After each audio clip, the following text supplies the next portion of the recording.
everybody. Thanks for joining us. This is Wednesday, November 20th, 2024. It's 5:31 p.m. and this is a regularly scheduled meeting of the Marquette Township Board. We're going to start with the pledge, if you'll join us.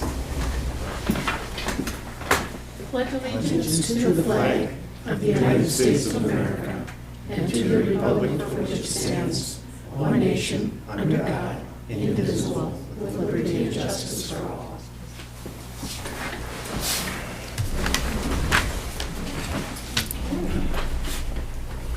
Let's introduce our newest board member, trustee John Leighton, who's was elected in the November 5th election. He's going to be taking John Mark's place. And if you would do roll call, please, Randy. Okay, Trustee Everson is excused and absent this evening. Trustee Kidda? Here. Trustee Leighton? Here. Trustee Winslow? Present. Treasurer Rickhauer? Here. Clerk Rattari is here, and Supervisor Durant. Here. Staff present is Jason McCarthy is on Zoom. Our Fire Chief Dan Shanahan is here, and our Finance Director Kim Clark is here. And committee members are Tom Bronken from our Library Advisory Committee, and our outgoing board member John Marks is here. Great, thank you. We'll start with public comment. Tom, you want to come up, and then you don't have to hang around. Apologize for not letting you know that I'm going to be here. Hey, we're flexible, you know us. I'm actually representing both myself and as a library representative. I wanted to just congratulate the board on running a good election, especially Randy. I worked a couple of days and it was a smooth operation. But I also heard word from somebody that was here for a partisan challenger who's a lawyer actually represents the Republican legislature downstate. It was observing up here. And that person commented on how good the election was running. It was good. Okay. Now, as Thank you. your library representative, I attended the board meeting last night. It was fairly uneventful, but there was a special presentation by Bruce McDonald, who's the assistant librarian and also in charge of all that technology. And they have a sizable amount of technology at that library. He can deal with just about any issue that comes up from home because he's got a way to get to his desktop from home securely. They did have an all-day outage when the network went down. This was quite a while ago, but since that time, he's brought in Spectrum Charter to give them a redundant network. So now, they lost their phones because he has voice over internet phones, and so this will automatically switch over the phones right away. Nobody will notice it, and he can switch it over quickly. So that shouldn't be a problem in the future. Every room in the library has an internet connection, a network connection, including the parking lot, which they put up during COVID times, and they've kept it going. The rooms at Arts and Culture are going to vacate are right now on the city network, but it's going to stay that way because they do their early voting in that room, and they have to be on the city network for that, so that's going to stay city. The other thing I thought was interesting, any information that a person has done while they're working on a computer, one of the patrons, is erased as soon as they log off, and so that nobody can see exactly, gives them privacy in what they were doing on the computer. The only other significant piece of news I heard was that the state has funded somebody to run the Dale Gallery for the next year or so, which is good news because that's going to be turned over to the library from Arts and Culture, and it would have had to do with their existing staff, and now at least that person will get paid for. So Andrea's hoping that next year they'll get the same funding. We'll see what happens. That's it. Any other questions? Great. Anything from the board? Okay, thanks. We appreciate you, Tom. Anybody else wish to visit before we go? Okay. So we need approval tonight of the consent agenda, the budget amendment, so that'll involve a roll call. Tonight, the agenda consists of approval of regular meeting minutes of November 6, 2024, and budget work session minutes of November 8, 2024. We have bills payable in the amount of $571,695.81. And we have bills payable approval list, which covers us for the whole year. And the Sheriff's Department activity report for October. I did include the chair's report from November for the Marquette County Solid Waste Management Authority. You'll see the first sentence in there talks about the increased tipping fees. I did give that to the superintendent of Public Works, and he said he would redo the fees for us. We talked about that the last meeting, so now he has that information. There will not be an increase in their fees in January, just July to cover their solid waste project. And the U of M close-up survey that they do. Foster Swift sent emails out talking about support for the Michigan Public Service Commission. I put that information in. I gave you just the first page of that legal document to show that they are fighting it. They are suing the Public Service Commission.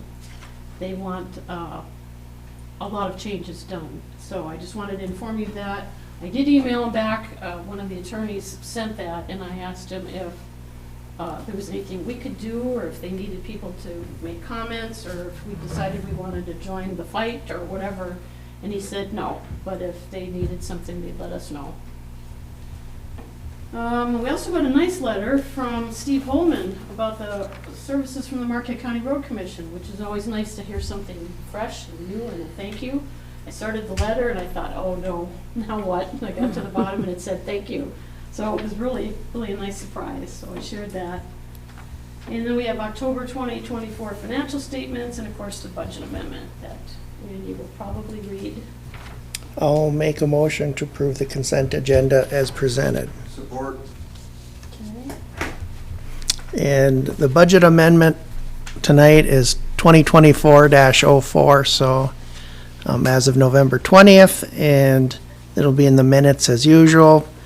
The authorization is requested to increase expenditures in the general fund. Expenditure increases for the general fund are due to the BSNA cloud upgrade, addition of the new full-time assistant treasurer, assistant clerk position, building and grounds increased supplies, and township master plan and the pavilion project. So it's the net change is $154,000 different than we had amended for the current budget. Okay. Oh, John?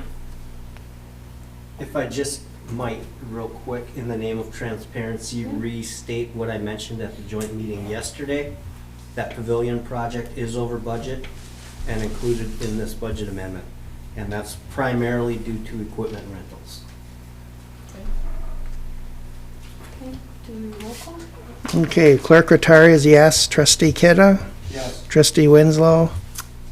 Yes. Trustee Leighton? Yes. Treasurer Rickower? Yes. And Supervisor Durant. Yes. Motion carries 6-0 and 1 absent. And so, Go ahead, Linda. so can we just state that additional money will come out of fund balance? Yeah. Fund balance. Just so people know that we didn't magically have a extra $154,000 in our. No, and it shows it in the, if you look at the, I know, but they won't hear that on the recording. Yeah, that's true. but it will be in the minutes. This is in the minute. And the So, packet, so they've got to download the information Yeah. somehow. If they're just listening. Okay, Thank you. thanks for that. Okay, then we need approval of the rest of the agenda unless there are any changes. I don't know if you want to actually take out the Public Works report, if that matters. Okay. So moved. Support. All in favor? Aye. Opposed? Thank you. Okay, let's start out with a resolution honoring John F. Marks for his service to Marquette Township and surrounding communities. You want to Sure. read it for us, please? all right, I'll get the microphone. First, we're going to retire his name plaque, I think. Put it in your scrapbook. Resolution of the Marquette Charter Township Board recognizing the public service of John F. Marks. Whereas more than half of Michigan residents reside in a township, and whereas township government provides the greatest opportunity for residents to shape, protect, and support the character of their communities, and whereas John Marks has selflessly stepped forward to serve multiple communities and the state of Michigan for many years. And whereas John Marks learned about politics as a city councilman of Westland, Michigan, and was involved with Marquette Township development. And whereas John Marks was an electrical engineer by profession with Detroit Edison Company. And whereas John Marks was elected to 2 terms from 1973 to 1976 as Michigan State Representative and served on city government, elections, House policy, military and veterans affairs, state affairs, city corporations, consumers, and agriculture committees. And whereas in 1975 in the state of Michigan, 78th legislature, John Marks chaired many public sessions held by the House Policy Committee. And whereas John Marks also served as floor manager of the political reform law known as Public Act 227, which was a new law with a comprehensive approach to political reform, setting new standards and procedures for financing campaigns, regulating lobbying, and preventing conflicts of interest. And whereas John Marks earned the nickname of Honest John because of his work in the Michigan House. Whereas the Detroit Free Press on August 7, 1975 opined state political reform bill a landmark achievement. And whereas John Marks joined the Marquette Township Board in October 2015 as trustee. And whereas John Marks served Marquette Township on the Zoning Board of Appeals and Personnel Committee, the Election Commission, and the Labor Relations Committee. And whereas the Marquette Township residents and Marquette Charter Township Board of Trustees have greatly benefited from his dedication and participation.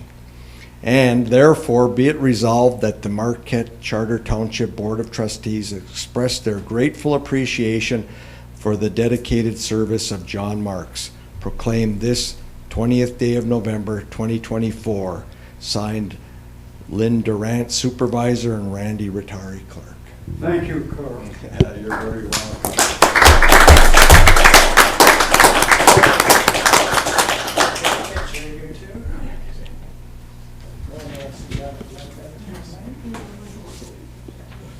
Thank you, Carl.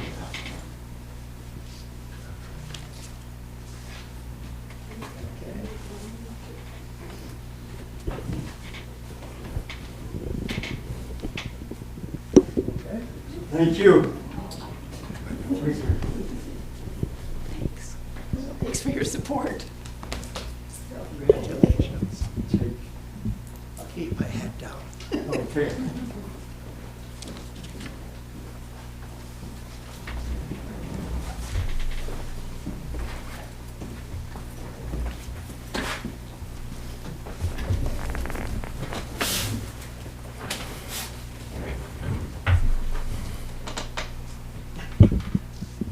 I'd like to just say a word about my colleagues on the township board. I've enjoyed working with all of you. At one time or another, we had all kinds of things to do to take care of. And we feel very proud of all that we've been together got done over about almost 20 years. It's been a long time, and we've all made an equal contribution. I think I can't leave here without saying how proud I am about the small part that I might have played in assembling a great cadre of employees. We've got in this township, we've got great employees. And every day they make what is known now as a great township to live in. They really make it, and we need to respect them, honor them, and protect them. And for that, I thank you for letting me play a small part. And that's all I can say about it. I think we've done well. Take care and Godspeed. You do. Stay in touch. Good night. We'll end the early meeting. Can I say one thing real quick before Sure. Trustee Marks leaves? Trustee Marks, I just want to say on behalf of staff, you've been an amazing advocate for them. I don't know that they all know it, but they will in time. The short times that we served together on the Personnel Committee, the Employee Relations Committee, negotiating the last contracts, there's no doubt in my mind that you care deeply for the staff here at the township, and we greatly appreciate it. Thank you. I You're getting agree with you. Getting a thumbs up from Jason, too. And I thank Roger for all his help. Take care, everybody, and Godspeed. You too. I'm gonna take care of my knees. Yeah, good.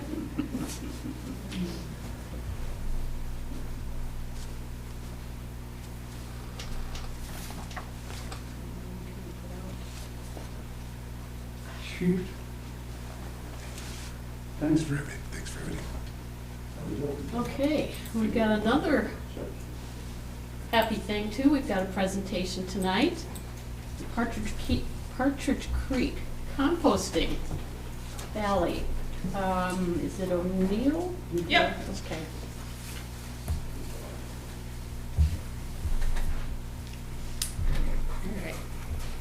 Well, thank you all so much for having me here tonight. My name is Allie, and I work with Partridge Creek Compost. We are a new nonprofit. We're a sister nonprofit to Partridge Creek Farm. They focus on equitable local food access and farm-to-school education, where we focus on diverting food waste from the landfill and educating our county about the social and environmental benefits of composting. Is it working? I can, if not, I can do it here. Is there a certain place to point it to? There Yeah, we go. point it towards the computer here. Let me see it for 1 second. We'll see. We'll see. That's on, yeah. Sometimes it needs to wake up, but Okay, we'll try that. I'll put this up here a little bit. That might help.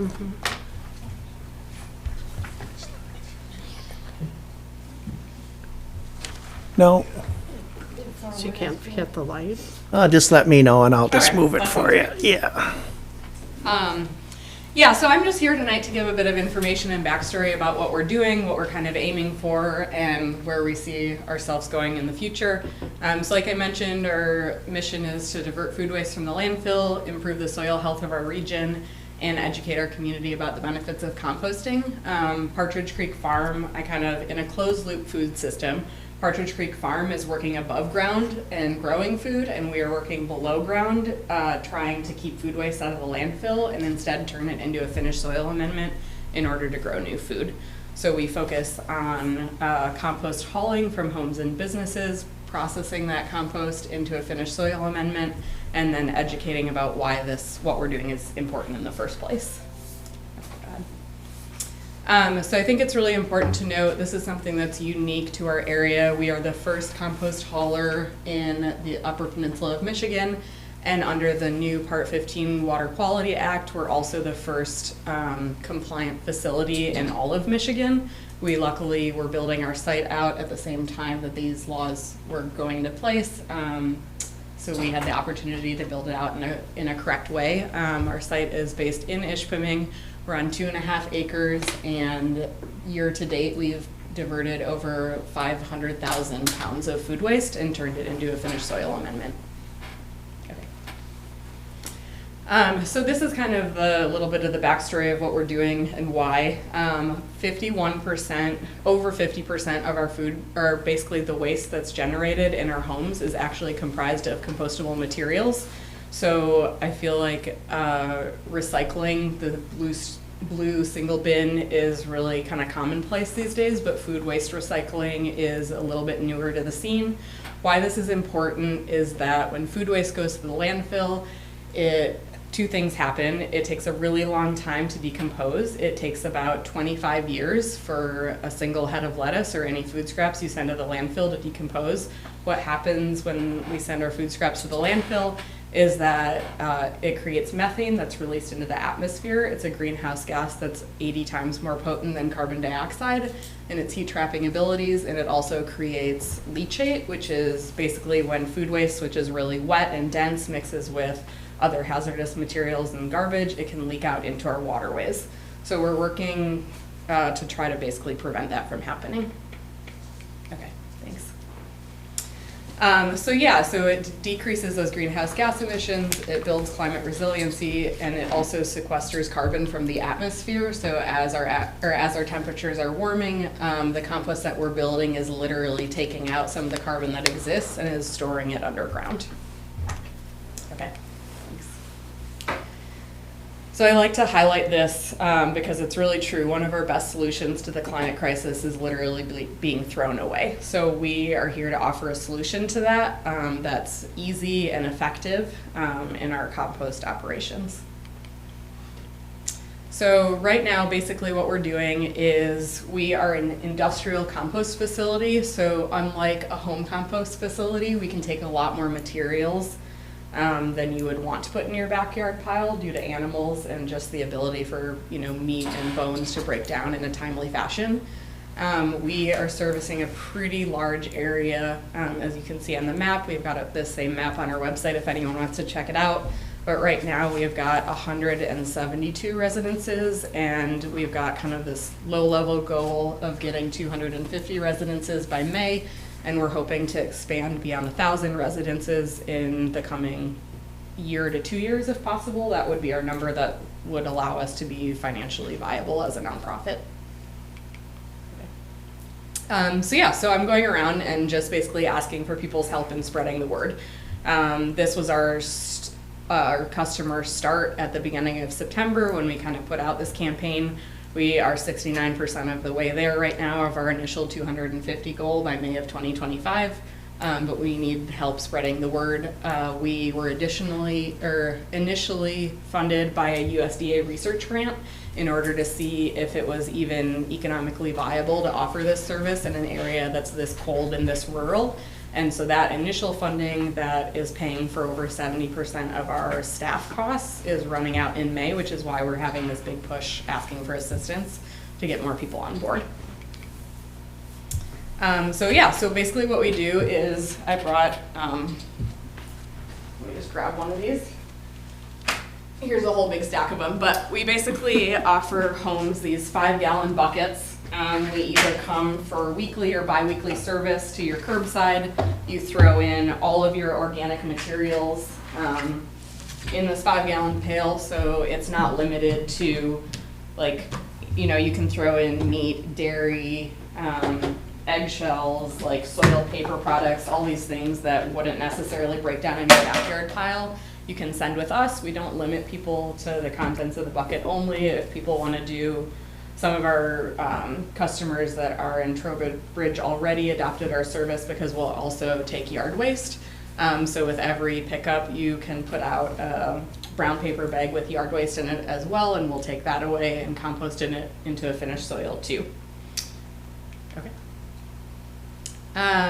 So what our pricing is right now, we are actively working and envisioning a world where this service is subsidized and that 100% of the cost isn't put onto individual homes. But in order to get there and build that, we have to start here, essentially.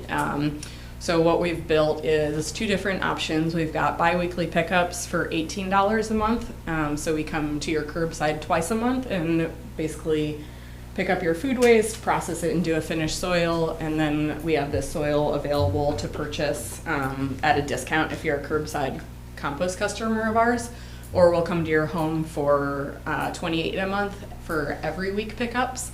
If you sign up for a year at a time, you get a month free. If you refer someone that ends up signing up with us, you also get a month for free. Okay. Yeah, and I just like to close with this: to solve the climate change, or to solve climate change, those who can do more must. So we know that this service is at the higher end on the cost scale. We're trying to provide it for as low as we possibly can, while still giving ourselves the chance to remain viable years into the future. But we're basically asking for people who have the ability to adopt these kind of practices in their home to consider signing up. So have you got a flyer or list or something that you hand, oh, it looks like it's on the bucket. Yep, so I've got, yeah, I can kind of like pass these down and leave more for folks, but this tells us a little bit about, tells you a little about our programs, what the cost is, what we compost, why it's important. And we're about to print 1,500, oh boy, 1,500 more of these, so I will have more to leave with you all shortly. Yeah, that's kind of what I have. How much more of the township can you cover besides Trowbridge? Because we're kind of spread out with different. So if you pull up, would you mind actually going back to that map? I'm working on getting this map actually on our website so that people can type in their service address. So this map as it exists is stagnant. It's on our website, so you can kind of like see where it is, but I'm working on getting one where people could actually go input their address and see if they're in our service area. Okay. Yeah. And then how can we get updates from you? What I'd like to do maybe is add this to one of the back of our utility calendars when we send out our utility bills each month. Yeah. Some of it, or part of it, depending on who's got the other back of it.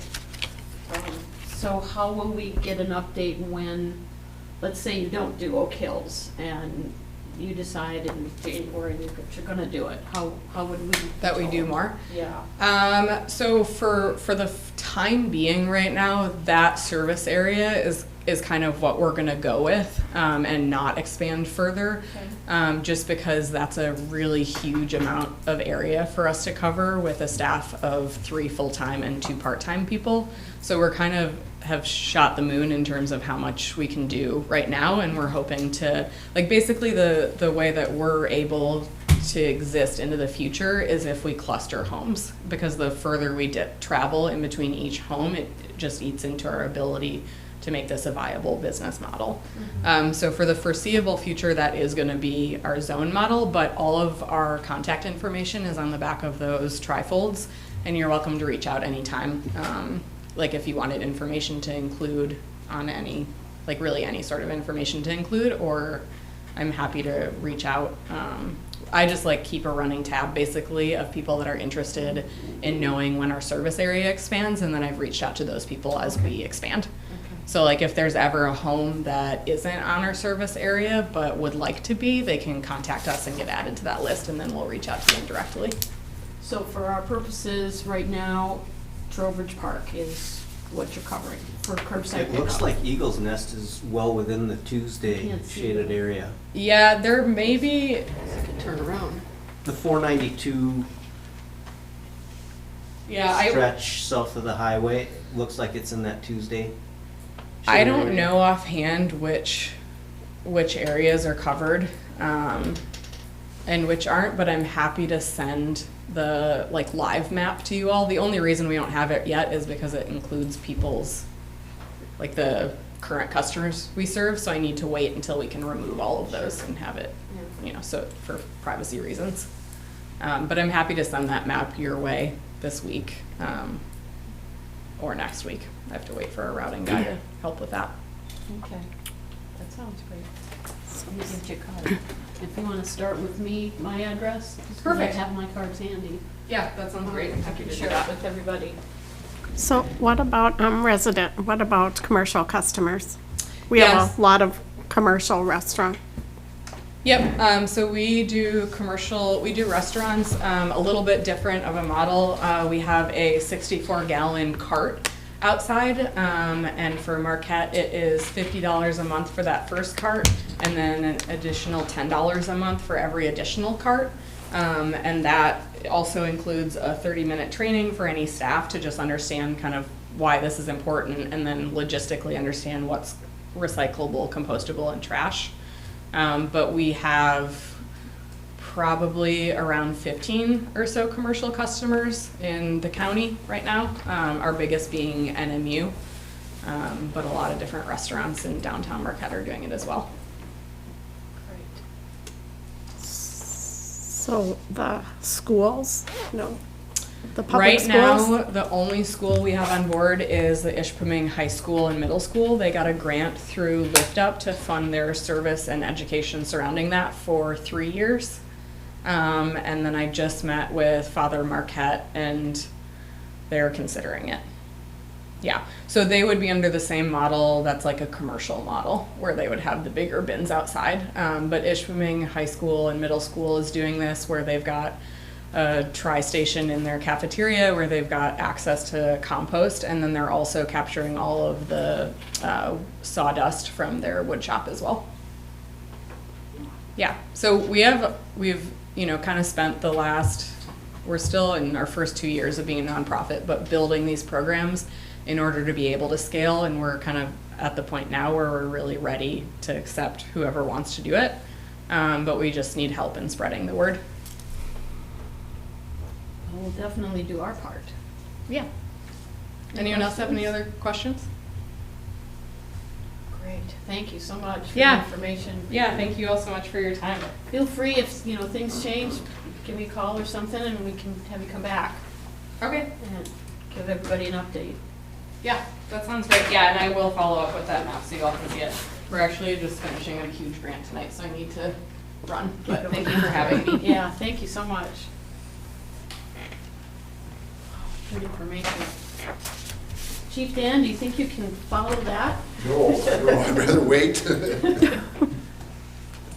Mine's gonna be not too exciting, but I can be brief. That's okay. I'm good with that. I try to be. Yeah, you have my report. I did send my report in. And nothing too much, but I always like to give Marquette Dealing a big thank you. We had automobile electrification last month, and they always donate a couple cars for us to cut up, which we are all very thankful for. Calls or volume was up 3 or 4% over last year, approximately. Last month was a little unusual. We were down on the medical calls, down to 55%. We usually run around 75, 80%. Big part, or percentage of that, though, if you remember, at the beginning of the month especially, we had all those brush fires. That was, I know since I've been on the department, it's been our busiest brush fire season by far. We did have a couple up on Sugarloaf. They're never the ones that are 50 feet off the road, a little brush pile. No, they're up Sugarloaf. We had a couple up there. We assisted Marquette Township on a brush fire, Chocolate Township on a brush fire. We also assisted Powell Township on a brush fire. Theirs was a little more serious, as there was homes very nearby. Their fire up there, but everything went well. And didn't you tell me that in most cases those are lightning strikes? not And yes, they were. I think campfires? all of them were. Okay. The one in Powell might have been due to winds. It was heavy winds that night. It's like around 2 o'clock in the morning, and I think power lines came down on that one. We believe anyway. But yeah, lightning strikes, and you can definitely tell. You can see the trees split. You can definitely, yeah. Although every one of those other fires that we were on was definitely a lightning strike. And you might not find them for a week or so because they're small, burning and stuff. Membership's holding steady. We will be applying for the Assistance to Firefighter grant. Thank you to Lowe's again. Every year they give us in-store shopping at cost, which is a nice thing. They give us $500 at Lowe's cost. And we usually buy some tools with it and stuff, which we did again this year. We were pretty busy also with it being Fire Prevention Month. I'll just let you know a few of the things we did. We did the static display parade at Harlow Park. We did the trunk or treat at Walmart and at the Texas Roadhouse. The state fire marshal was up, and he read to the 2nd and 3rd graders at North Star Academy. And we hosted Country Day school children and teachers, and also when we hosted them, MSP Trooper Max Schlicht came with his canines and did a few demonstrations. The kids and the teachers really enjoyed it. And we did pass our state EMS inspection in October, which is a pretty big deal, and we're keeping tradition. We did pass it 100%.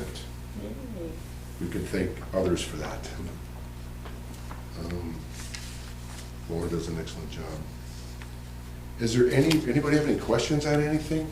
Otherwise, that's pretty much it for my report. Anything, Dan? No? Okay, All right. thanks, appreciate you coming. Okay, no public works, planning, Jason, you're up. Hey, good evening. Just want to also, I guess, reiterate some of your guys' words on Trustee Marks. As a former Marine and him being a Korean War prisoner of war, when I first learned that coming to the township, that was a major deal to me. So the utmost respect for him and Godspeed to him as well. He's been great, and I appreciate his guidance over the years on many occasions. Master plan update continues. Things are slowing down a little bit construction-wise, which is nice. We can focus on the master plan and getting that, keeping that progressing, if you will. We received sections 1 and 2, and we are currently going through those 2 sections and reviewing those before bringing them to the Planning Commission. We have started to draft the goals and objectives, and we've reviewed those and are provided some feedback back to SEH. Next week, on Tuesday, we are going to meet with some staff and some of their traffic engineers from SEH to take a look at our current transportation network and to have somebody else, bona fide consulting firm, national firm, look at it from their perspective and see what improvements might be made. At least for the future land use map, and then any updates to our transportation section of the master plan as well. Planning Commission wise, we've received Renovari Development LLC's final PUD concept plan, so we will be bringing that to the Planning Commission at their December meeting. We only have 1 meeting this month and 1 meeting next month. This meeting was canceled in November just because we didn't really have any business to bring to the Planning Commission, and it gave staff more time to focus on the master plan, so that's what we've been doing. So look forward to that. We've also had some preliminary meetings on another residential development, which would be a rental type of development. Can't disclose too much on it yet, but it's a very exciting project that would bring approximately 40 new rental units to market in the township. Planner Powers has gotten business licenses out with the assistance of Andra at the front desk, helping stuff and fold envelopes. Thank you. And then I guess finally next month we hope to bring you kind of a year-end report on permits and what's been built and kind of a summary of that. So I'm going to get with hopefully Chanel and BSNA, and hopefully all that stuff's been entered so we can just print out a report. And then finally, we'll be conducting some property maintenance out on Lake Enchantment, likely in the next couple of weeks. It's kind of a long-standing issue out there that you might be already aware of. And then we did field some calls regarding some blasting that went on at Smith's site, which is in Negaunee Township. So made a call over to Nick Leach, the Negaunee Township manager over there. and discussed the issue and provided the Northwoods Estates Homeowners Association with his contact information so that they can provide him with their email addresses so that every time there's a shot, those residents are made aware of it. I guess one of them was a pretty big shot, and it surprised some people, of course. So typical end of the year stuff. They're getting ready for winter, so they're blasting some rock and getting ready to produce that stuff throughout the year. I think that's all I have for this time. I'll leave the pavilion update on the Well Road up to Manager Kangas, but happy to entertain any of the other questions you might have. Anything for Jason? Okay, thanks. Appreciate the. Yeah, thank you. Happy Thanksgiving, everybody. Yes, you too. Thank you. Okay, attorney reports next. Mr. Z. Well, I don't know that I have as many things on my list as some months, but they were fairly time-consuming ones. One of the big ones was the Compatible Renewable Energy Ordinance statute that was just enacted earlier this year. As I've mentioned in the past, it's very poorly drafted, a lot of unanswered questions. The Michigan Public Service Commission issued a 168-page order interpreting it. Most of those interpretations on the issues that affect Marquette Township and most Upper Peninsula townships were not favorable rulings in that order. One of the big ones that is a huge gray area is whether a township or a county or a city can limit the zoning districts in which a wind facility or a solar facility or an energy, a battery storage facility can be placed. The statute is ambiguous. The order strongly infers that we cannot. And what that means is if it's interpreted in that fashion, the local control that our state representatives and promoters of this bill told us about is illusory. We won't really have any meaningful local control to speak of. Having said that, one of the things in your consent agenda was also about a 178-page appeal that was filed just several days ago by about 70-plus townships and counties in the state. And they are, that's an appeal to the Court of Appeals in Lansing to at least partially reverse or override the Michigan Public Service Commission order. And that leaves everybody in a conundrum because you might recall that the compatible renewable energy ordinances in the local municipalities are supposed to be adopted by November 29th. And that's next week.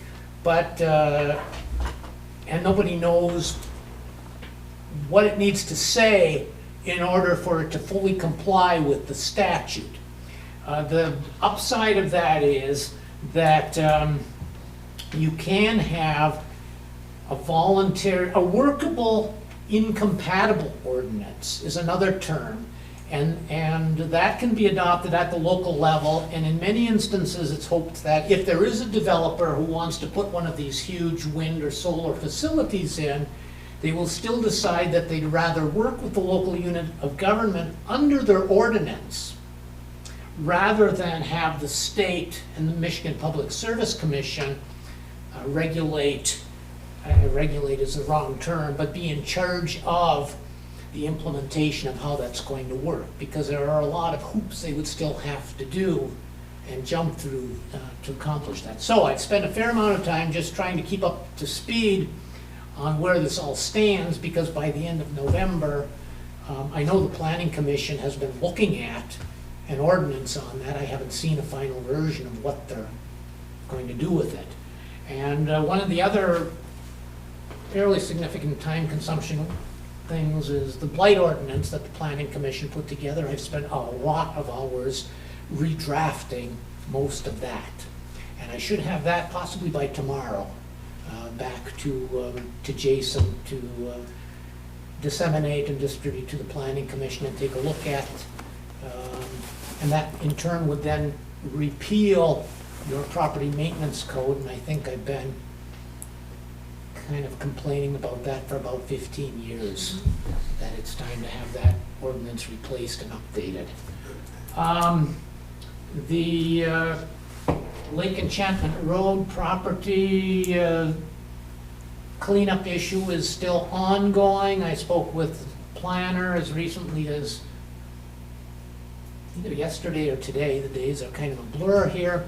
And it's not going according to schedule. There's been some mild progress, but we're taking a look at getting at least some estimates to present to the board for what the cost of that might be, because the court allowed the township, if the cleanup wasn't voluntarily completed, to undertake that cleanup.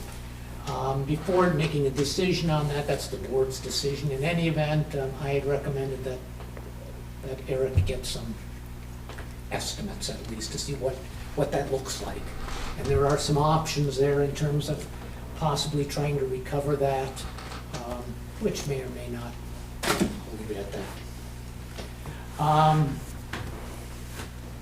And we've had a few questions that have arisen this time of year on criteria for committee appointments, because most of the committees have some statutory requirements, not all of them, but certainly the Planning Commission, the Zoning Board of Appeals, and a couple of the other ones as well. So we've just gone through and refreshed on what those criteria are. The Downtown Development Authority is another one that has very specific criteria on who can serve and from what portions of the township, and do they need to be residents of the downtown development area within boundaries.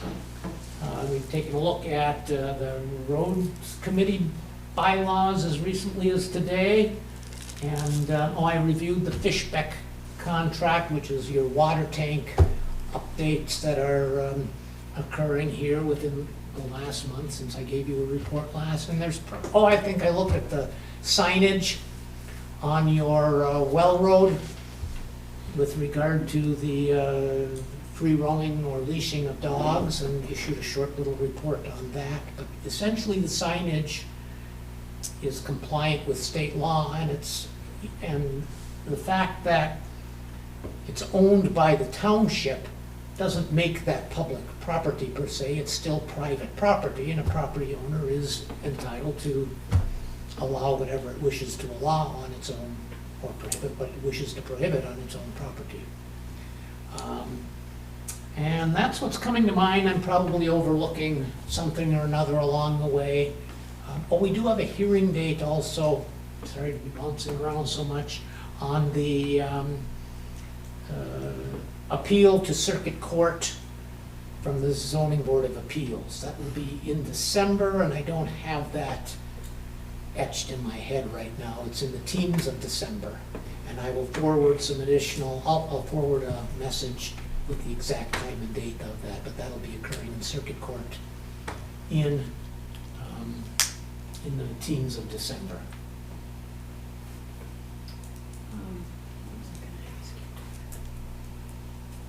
Well, we were talking about the committees. I'm gonna beat everybody up about the committees anyway shortly. Some of the things we had to clarify was whether the person could just be a resident, or if they had to be a property owner, if they had to be an elector and be able to vote. You know, each one of the committees is different from, like you said, DDA, the Planning Commission's different. Not a large person there, a couple in outside of the DDA can be on that one, and so that's what I needed clarification on. Because I did have some folks that were inquiring, but one just moved out, and found out today, one just moved out of the township, so they can't be on one of the committees. So it's ever changing. On the list that's in the board packet, we also have another road committee position that expires in 2025 that just opened up. The person resigned yesterday with me for health reasons. So as a nice segue right into the road committee, John and Randy and I have talked frequently in the last year or so about doing something with the road committee. They haven't been able to meet, they don't have a quorum. Their duties are specific and yet not. And we had talked about, at least a year ago, probably more than that now, about disbanding the committee itself, or maybe turning it into an ad hoc committee, and just bringing the folks, whether it's those folks or even new people, on board if we had a project that we had to, you know, have them look at to make recommendations. They also aren't as involved as directly with the road commission as staff is. You know, staff works more directly with the road commission. The road committee doesn't have a budget. They don't have any real authority other than recommending to the planning commission, you know, if they're asked and charged to do something. So it's nothing that has to be decided right tonight, but it had been my recommendation before to disband it, dismantle it, put it on hold, you know, do something with it. We're using staff resources, 1 to 2 people, at least once a month for, you know, putting minutes together and agendas and attending the meetings. Could be overtime. And it's not a productive committee. Besides the fact, and I'm not trying to getting out of just appointing people, because I'm struggling with this tremendously. You can see by how many are on here. It's just a non-functioning committee, and it would be my recommendation to stop it or cancel it. Roger, what did you find out today? Please. Well, as we have discussed many times over the years, the road committee, unlike the planning commission or the zoning board of appeals, is not a statutorily required committee. It was created, I'm not sure when it was created exactly, but I do recall very vividly back in around 2010, it was played a high-profile role because it was in 2011 that you levied the first road millage involving Werner Street. And the road committee was instrumental in determining how the funds would be allocated and utilized if a road millage was approved and adopted by the electorate. And then essentially it's evolved over the years in terms of what it has done, because now we have a maintenance cycle and so forth. But the bylaws themselves indicate in section 3 that the township board reserves the right to terminate appointed terms and to disband the committee when it is no longer needed for any reason. So that's a township board determination, not a legal determination. What you decide to do with the road committee is not my say, but you do have the right to disband that committee if you wish to do it. Another option might be, instead of, let's see, I think it says in here someplace, meetings shall be held at least 6 times a year. And that was at a time when the roads committee was meeting much more frequently than that, because they had a lot of things to figure out with the road millage, with the Werner Street upgrades and so forth. You could just modify the bylaws, and that would be a very quick, easy, simple thing to do, to require less meetings, or meet, they should meet at least once a year if you're going to have a committee, but you could reduce the number of meetings or have it an organizational meeting in January and then meet thereafter as needed. Or as you say, you could completely disband it and create an ad hoc roads committee, which would be something a little different, where if you had a particular project that was going to arise, you could designate a committee to address how that would work. Where are we going to get funding from? How is that funding going to be utilized? What are our priorities in terms of ditching or creating a new road, not just a road surface, but the underlying subsurface and so forth? That's the type of thing that maybe an ad hoc committee could do also in terms of, or even if it's a new road. We had many years ago, I want to say 25 years ago, a whole issue on Brookton Road where there was, I believe, an ad hoc committee, that was before the Roads Committee existed, to determine whether it was feasible to widen Brookton Road and do a lot of other improvements on it. And the upshot of that was no. But that's another example of what an ad hoc committee could do, is just have issues arise, a committee gets appointed, and that ad hoc committee is then disbanded upon completion of that task, instead of having a standing committee. So you've got multiple options or alternatives. And that was kind of, the last use for the committee itself was the road millage that we have in place now. It was a 15-year project.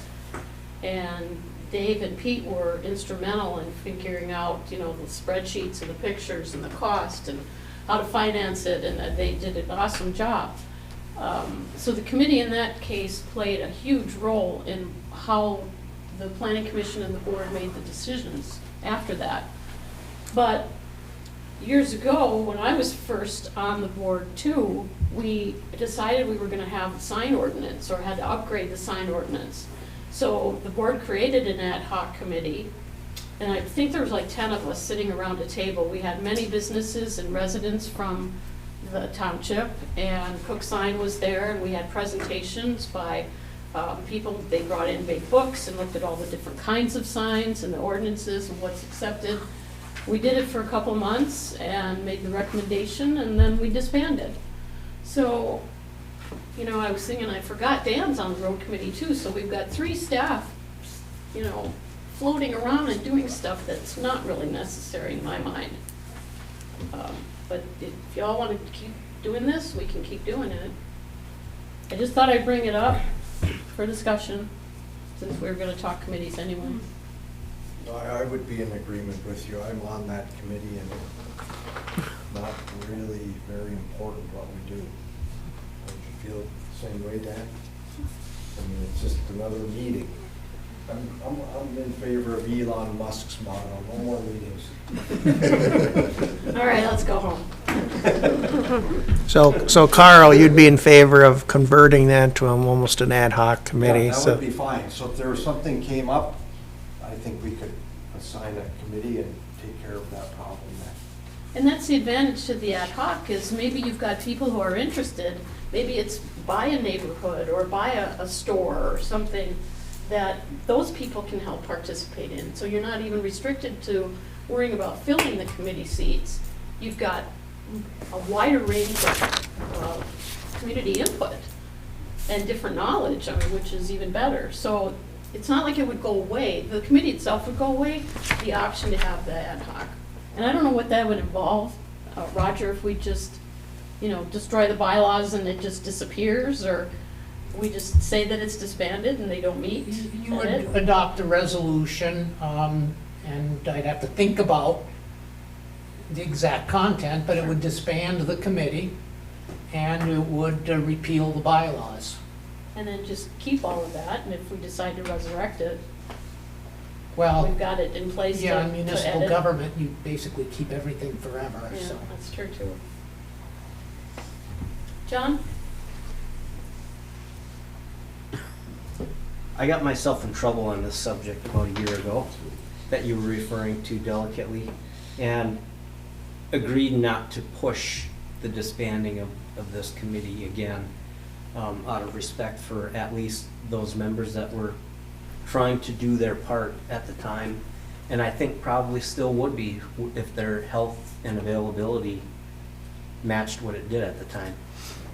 My biggest concern that I've had, when this committee originally took its duties, there were consultants involved to handle the technical decisions. Those are licensed engineers. You have one on staff who's basically stepped away because he unwelcomed himself from the committee. It's part of what I used to do, but my opinions weren't really requested, so I became hands-off. I'm not saying that I know the answers to everything, but I think most of this can be done at a staff level if you choose to go that way. But I'm not going to be the one that makes that recommendation because I agreed not to again. Thoughts? So I agree. I think having committees to have committees is a waste of people's time and energy. So if that's what Elon Musk says, well, so be it. I'm not real sure what that is, but having meetings and committees and all that stuff, you can appoint an ad hoc committee for anything. And so I don't think we have to really worry about that. If people come forward to us, so do it. So I would vote to disband that, just like we did the community events committee. And you just found a group of people and off they went. So, yeah. Roads aren't gonna go away. And they're not ours either. It'd They be are way not different ours. If they were ours and we had a staff person that was dedicated to the engineering side of it as far as the road commission is concerned. Well, and But we don't even have that. maybe having that committee indicates to people in our township that they are ours. So we don't need to be indicating that because they are not ours. So is that a motion, Linda? I'll make that motion. I'll support that we disband the roads committee. Okay, any other thoughts, questions? Roger, we don't have the resolution handy, but I think we could still do that, right? Why don't you consider it as a motion authorizing me to draft a resolution to that effect? And then we can have that available for the next meeting. Okay, is that okay? I'll make Lynn? that motion. Okay, I'll support that then. Maybe effective the first of the year then? Yeah, Okay. Is that when the term, that's when the term It ends, yeah. ends, end anyway, okay. Yep. And then after that happens, if the board agrees next month, or next, yeah, it would be next month, I can notify the, I think two remaining members that they're off the hook. Maybe I can put them on another committee. I got maybe 2 more people. John?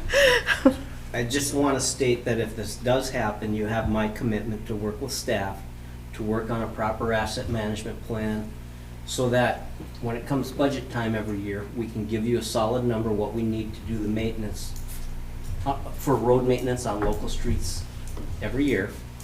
It'll be a reasonable number that's going to be as big as we can afford that year. Hopefully no less than we were budgeting when I arrived here, which I think was somewhere around 50,000 a year. I can look at the history, but or more. This year, you may recall, we did an extra it was almost 200,000 in work on Moran. So if the money is available, we're certainly going to try to do it because this infrastructure is critical to maintaining a good community. I mean, if you can't get around, what good is it to live here, right? So I think between myself and Eric and Jason, anyone else we have on staff that has experience, Lenny, his crew, we can come up with a good plan every year. And it doesn't have to be terribly time consuming. We're kind of in maintenance mode at this point. So if we focus on the projects that need attention the most, not necessarily the most expensive, we tackle those when we can afford to.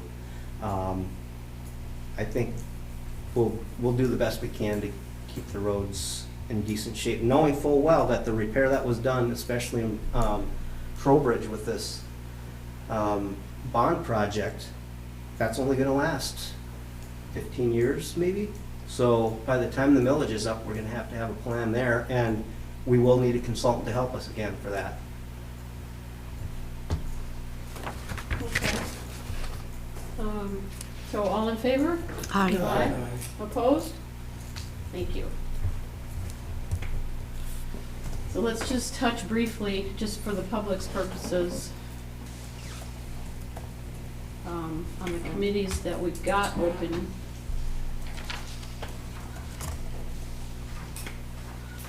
Actually, there's 15 of them. It ended up changing twice since I put it in the packet. These are also for positions that some residents hold currently. You might remember that we said, based on some legal advice I received from the Marquette Township Association in April from 2 different firms, that we need to advertise all the seats that come up and not necessarily assume that the current seated person accepts the position again or is even offered the position again. Everybody's kind of in an open pool. And I have had a few people that are seated currently that have applied. That doesn't mean that they're going to get the position. It's still a recommendation. I could not recommend somebody, and the board could say, oh, but we do want them, and that's fine, that's how it works. It's just my recommendation. So in the next couple meetings, we'll decide this. We may, if folks don't apply, we may have some open seats, and will that affect the quorums? I'm not real sure. It might. In the case of the road committee, it would have, because we wouldn't have had enough to continue that. So I'm just asking the public, whoever might be listening to this meeting tonight, that we're not real demanding. Most of our meetings are once a month for maybe an hour, sometimes less. Some of the terms are a couple years. Well, I guess that's Board of Review. 2 of the positions I need are alternates for committees, so you may not even have to really attend every meeting, but you'd want to still stay informed. One is for the library specifically to work with in conjunction with another person, so that makes your load a little bit lighter. You don't have to go to every meeting every month and then come back and report.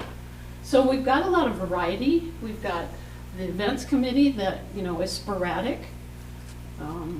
Everybody's got a recreation love, everybody's got a legal love or a business love or a planning love, and I know time is of the essence with your families. That's the most important thing. But I just ask that everybody considers, giving us a hand. Some of these positions are paid. There is a stipend. So I don't want to harp on that, but I do need to get that information out to everybody, because it is important. We appreciate our volunteers. We need them. They're vital to how we can continue to do, especially the recreation stuff. That kind of segues too into community linkage. I think that's all I had on the committee. Yep, I had the road committee on there I wanted to talk about. So I'm reminding everybody that Michigan Township Association new member training is January 7th in Harris. It doesn't just restrict it to new members. Anybody can go, but it gives you that great foundation of information. What I like to say is what you can and can't do. That's vital.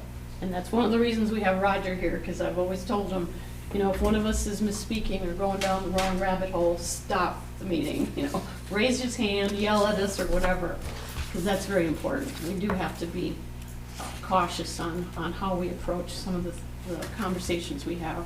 So please consider that. Talk to Kim if you think you can make it. I've got information. You should have gotten the invitation from MTA. Anybody can go, like I said. That's vital in my mind. Another MTA email I got, they're asking for a letter of support as soon as possible. There are 4 new mining bills that have hit. They want to take local control away from us. I would like to ask you to have permission to write something, as I have in the past, with your permission, to object to these new mining bills. They are, I've talked to Roger about it, I've talked to Jason about it, I talked to the road commission about it. They're bad stuff. They're just bad. So I'd like to have you think about that.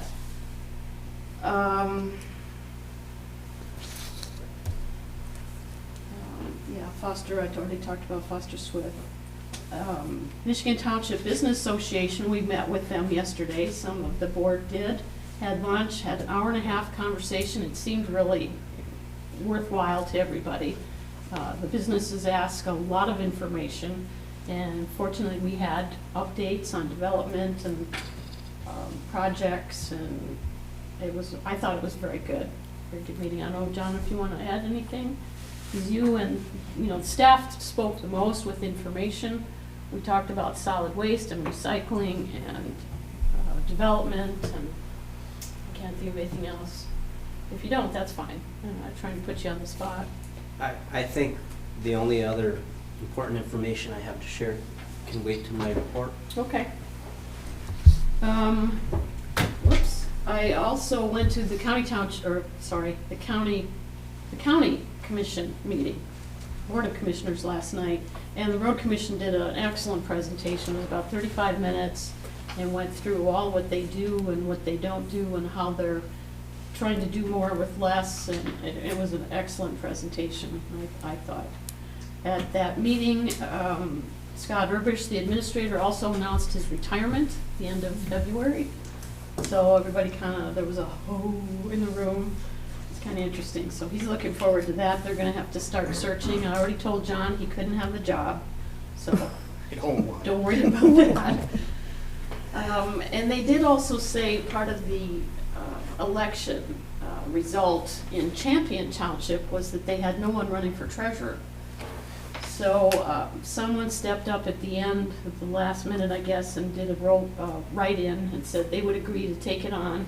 But because they didn't know anything about it, they did a resolution and asked the county to take their tax roll for at least temporarily, with no date in mind as far as giving it up or anything, but they have no way of getting it to happen this year. So it's just one more, people volunteering, people participating.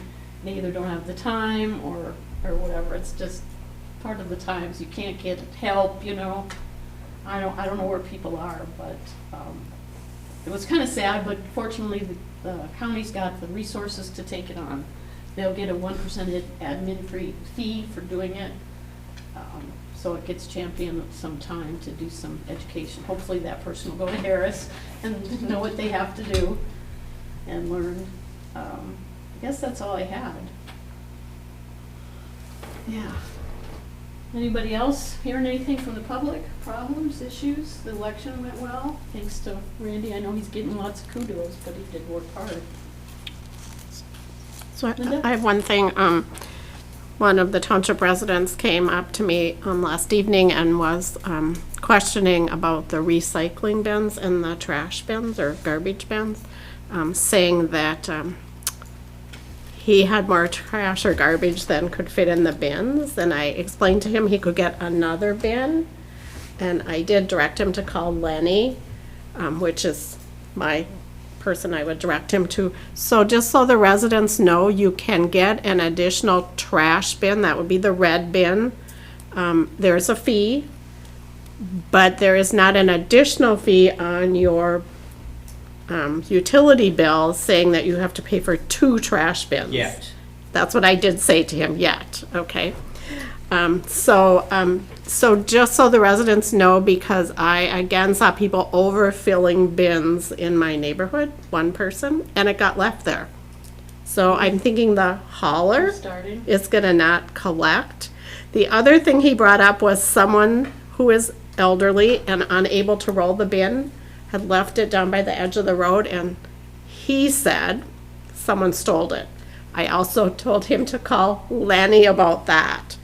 So I don't know what we're doing for elderly. I don't think Lenny but can help on that one. That's more of a Well- law enforcement situation at that point. But yeah, they're not here. my advice would be to mark your containers. Oh, good idea. So if somebody takes it, at least it will have been identified with your address. Oh, we haven't done Permanent that. marker will stay on those for a while. I thought that was the purpose of the numbers, or did they not use the numbers when they handed them out? I don't know that somebody's gonna go and check every numbered cart in town to figure out who's Yeah, stolen I suppose, but I thought or that where was- the stolen one went. Well, And that's not to say that somebody's going to use it for the same purpose. and it's not to even say someone took it, okay? It could have, quote, blown across the road, there's lots of things.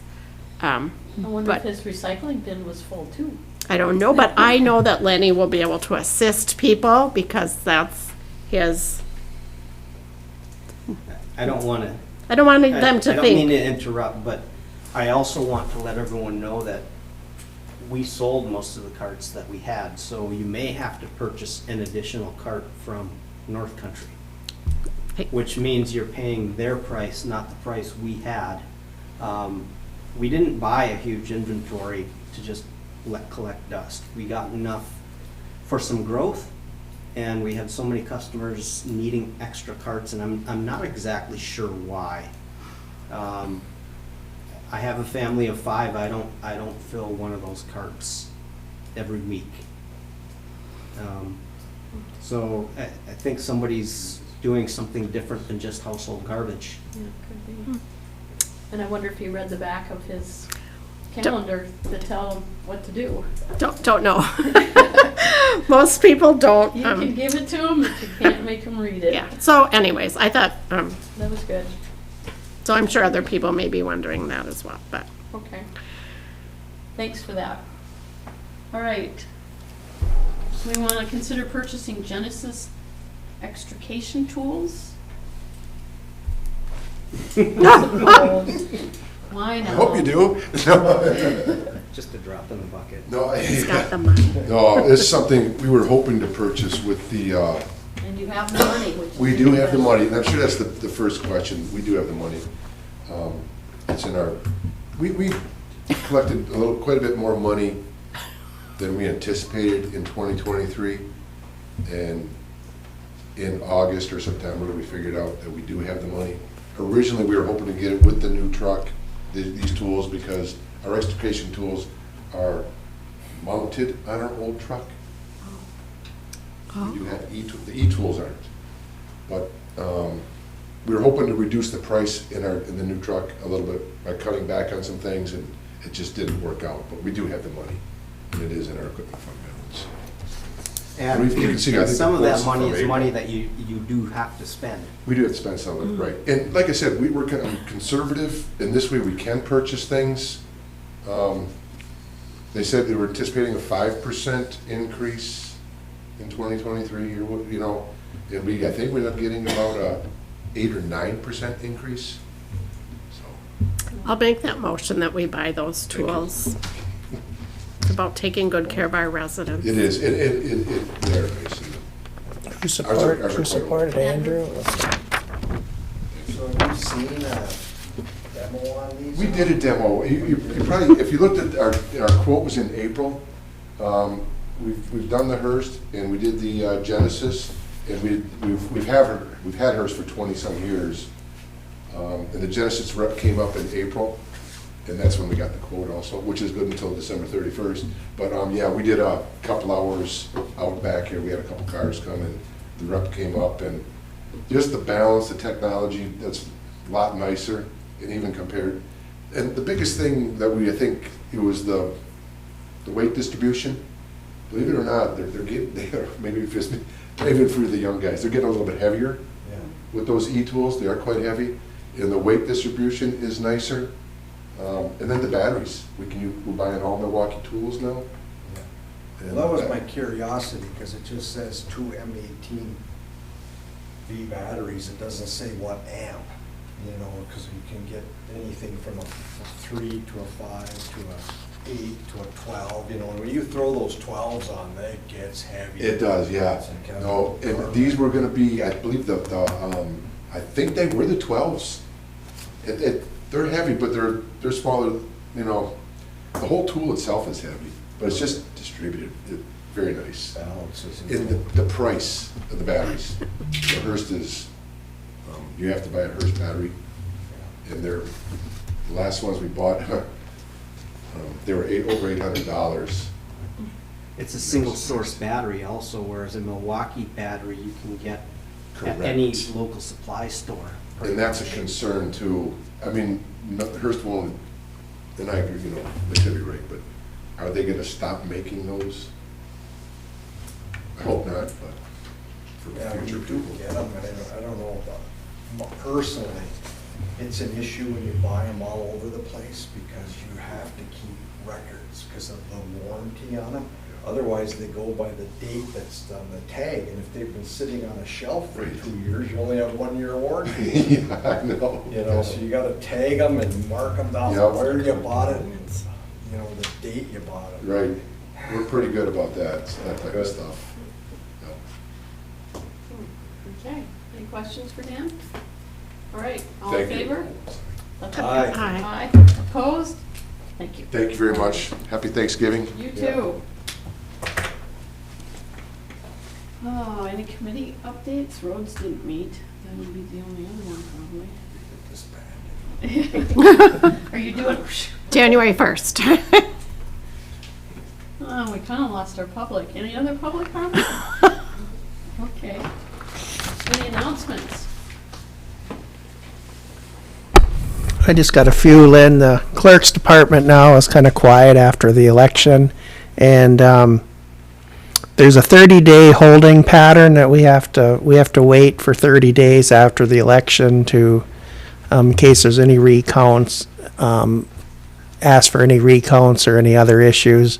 But after the 30 days and we get released from the state authorization, then we'll just take those ballots and stuff out of the storage containers and just put them in our vault in our regular storage bags. So, and we have to keep them for 2 years, and then they're 24 months, and then we'll destroy them after that. So, and then we did have last Friday. I wasn't here. I was on Zoom for part of it, but we had a budget hearing. Everything went well. Water sewer rates are going to go up very minimally, like 1% for each, I believe, something of that nature. So very minimal. The solid waste is going to be the part that we don't, Lenny was going to recalculate that, but, and I don't know what that number was. John was going to look at that for me. I don't know if he got that number. 87. I meant to send it to you today. I'll find it. But that's going to It's be, in the revised proposed fee schedule. and that's going to be the only major increase on our budget to the residents this year. And that is really out of our control because it's just a pass-through from the landfill authority. You know, so there's not much we can do about that. So the only thing we control is water and sewer rates. We've done a great job with that. As far as keeping up and keeping them to a very minimal increase, so folks can budget that. But the solid waste, again, is all sort of out of our control. And I'm going to encourage the residents, as Lynn would say, if you're concerned about the solid waste and the prices, you better go to their board meetings and talk to them out there because they're the ones that are driving this, not us.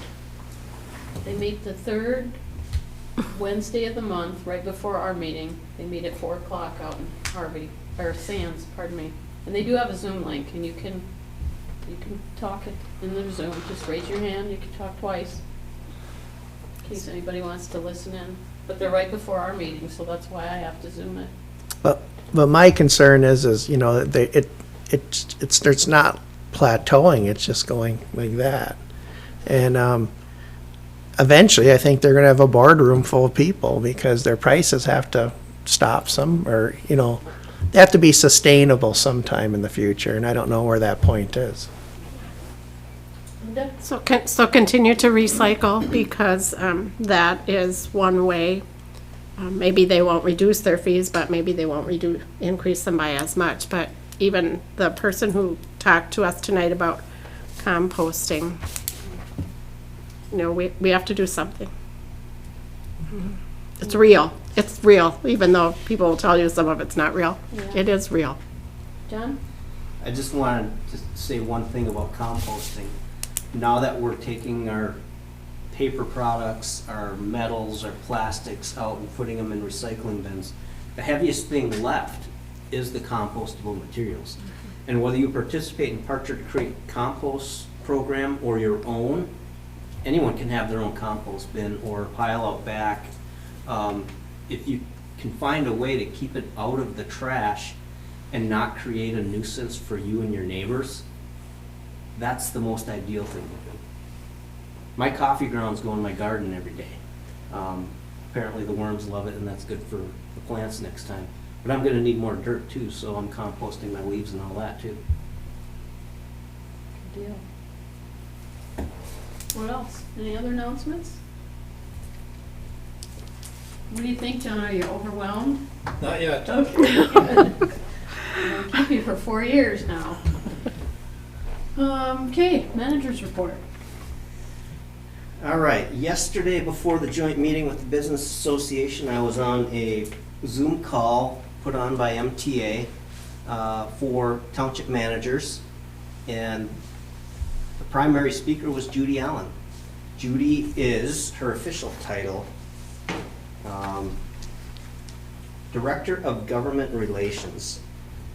She is basically the person that keeps an eye on all the new legislation going down, and we are officially in lame duck session.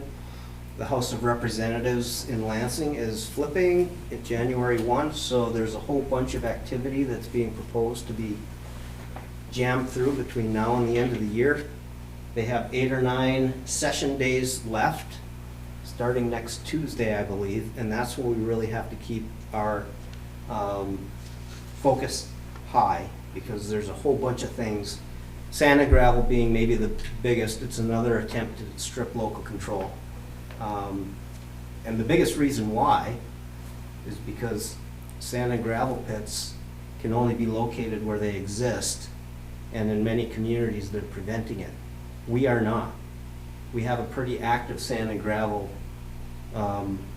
site on the north end of the township. There's 3 different pits, soon to be 4, all on the 550 stretch there. So I would say giving up our control on that would definitely be a concern. But there's plenty of other issues we have to worry about. Number 1, dark stores, big box. There's not enough house votes, so that's not happening this lame duck. And I think we all know why there's not enough house votes. A lot of those people that just got reelected needed campaign funds from the people that are opposed to this legislation, so they're not going to support it. It's funny how politics works, right?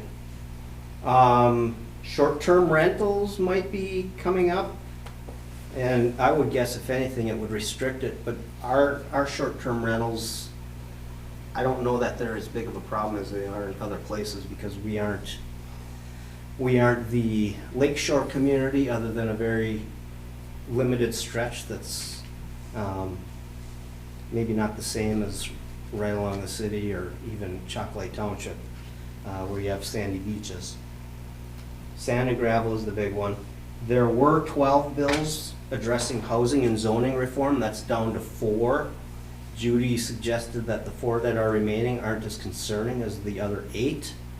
I guess we'll see, but we've basically been told starting next Tuesday to watch our inboxes. We may have to react, and I guess we'll try to keep you posted on it.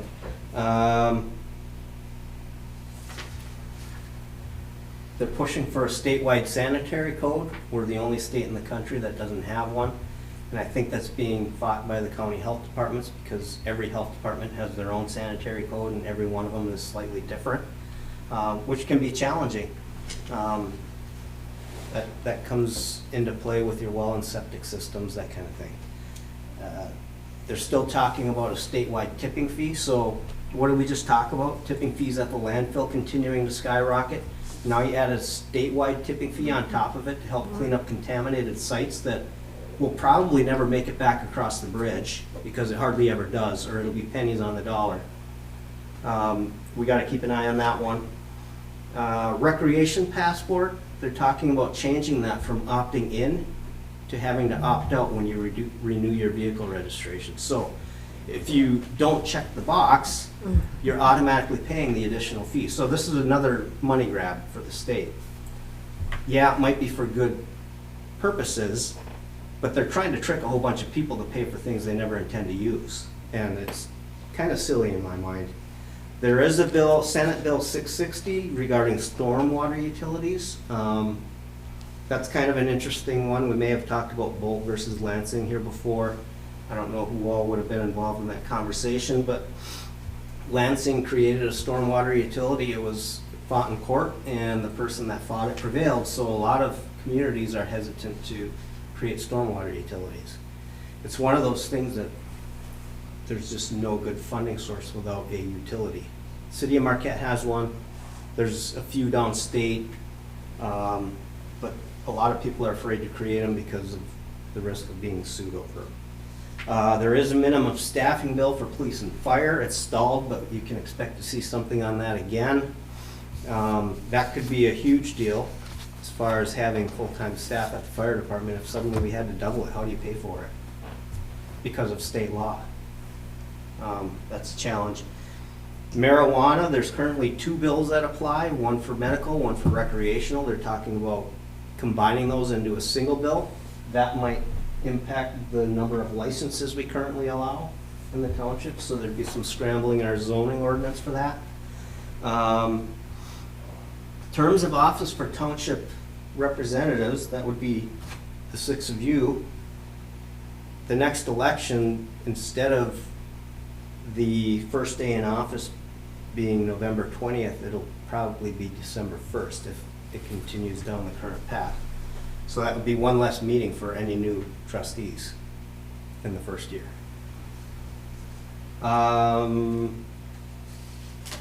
We're talking about guns in polling places, which from a safety perspective, I guess we can all understand that one, but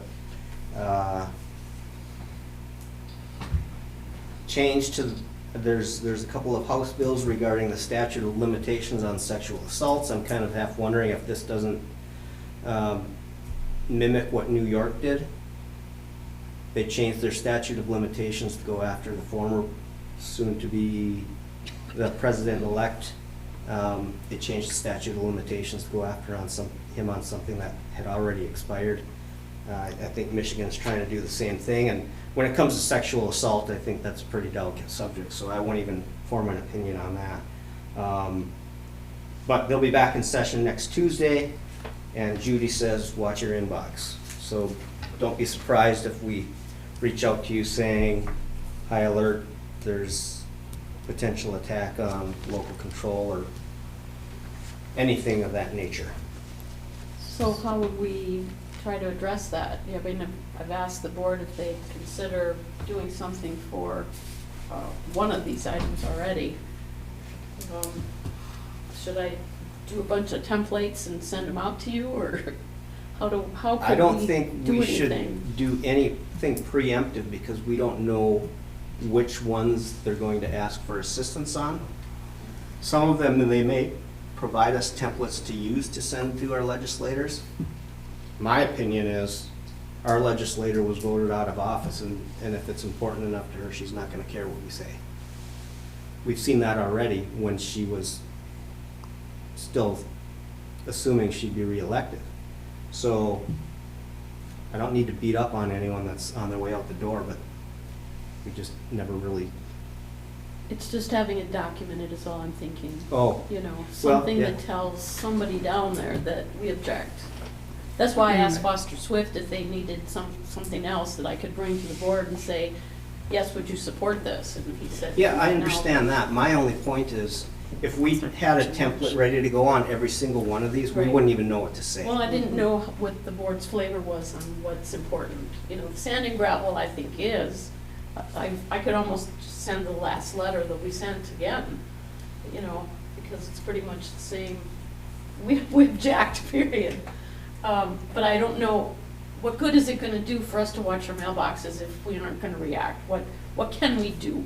How can we do this She'll tell you that. in the next 2 weeks, 3 weeks? Let's see what happens the first meeting in December, see where things are, and then we'll make a plan then. Okay. They can't be meeting very many days. They must be meeting They have- Tuesday and They Wednesday? have 8 or 9 days left between now and December 20th, Yeah. starting next Tuesday, actually. Yeah, but it's Thanksgiving on Thursday. So, you know, that's a short week for them. They'll probably meet on Tuesday and then not till But it's lame December. duck, so they're not doing things the way they normally do things. Yeah, I'll find it interesting if they stay through the end of November there. I think December is when the be. stuff is gonna happen. I can also see though, being lame duck, that, and when they're about to lose their control of the house, that they're going to have a pile of bills and they'll demand their membership to show up so they can take that action, and it'll just be boom, boom, boom, rubber stamp everything. And that's why they're saying they may need us to jump at moment's notice. Right, yeah, it's, You wanna just wait till December? yeah, it's been interesting out there, if you watch something comes it. up between now and then, I'm just gonna have to send everyone an email saying, what do you wanna do? Yeah. Okay. Any questions for John? Yes, one more? Pavilion update. Oh, yes, good. I'm not talking about dogs today. The project is on hold until second semester. Unfortunately, the structural timber has been delayed twice, and it won't be arriving until those students are ready to head off for their winter break. So the first day they're back, second semester, is when they're assuming they will start assembling all of the structural elements there, which is going to be the second week in January, maybe? I can't remember the exact date, but they're still going to finish the project, even though it's next semester. Okay. And no questions then? Okay. So next agenda, we're gonna talk about the fire operations manual, and hopefully have you pass it if you've had a chance to look at it, or if you have any questions for me or Dan.